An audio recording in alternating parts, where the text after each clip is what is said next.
We work with pulleys quite a bit with our clients. They're super versatile. And this is a Freedom Trainer, super adjustable as well. But they're not very quantitative, so it's difficult to really tell the type of load that you're imposing upon the client, and then our customers, our physical therapists, the load that they're imposing upon their patients. And sometimes there's considerations and limits that we want to work within. Now, on our strength machines, traditional strength machines, we've always used a hand dynamometer. And with this hand dynamometer, we can push on a handle or a foot plate and actually see the force that's required, even if the weights don't necessarily reflect accurately. But what do you do with a pulley? So this pulley, it goes through a double pulley system. There's resistance with the guide rods, etc. So it says 20 pounds there, but is that 20 pounds? And it's really going to depend on what type of attachments I have on it, whether I'm working with gravity or against gravity, as to what type of load. So we use a little strain gauge here, pretty simple strain gauge.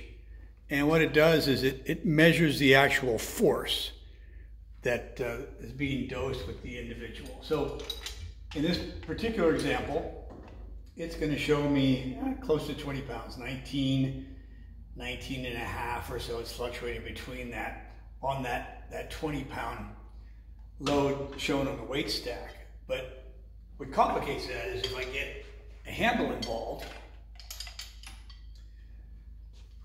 because now I've got this counterbalanced, so it's going to give me an inaccurate depiction of the weight. So I can reset this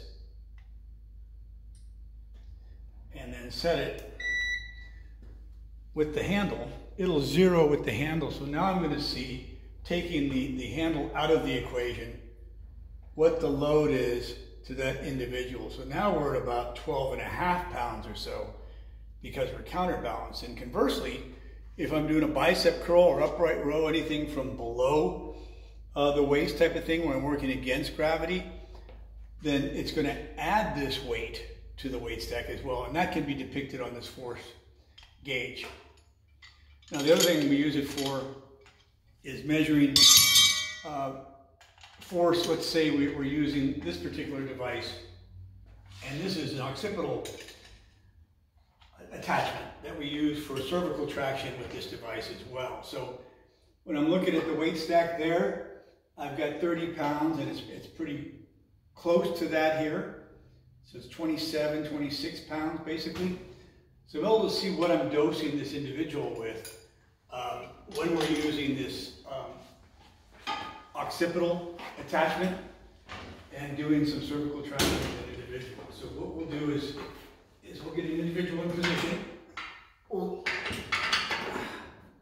adjust the load, and then we know the exact poundage we're getting in unloading that cervical spine. So this is another useful attachment that we can use with these pulley systems, and then quantify the amount of load that we're giving the patient from a resistance perspective more accurately.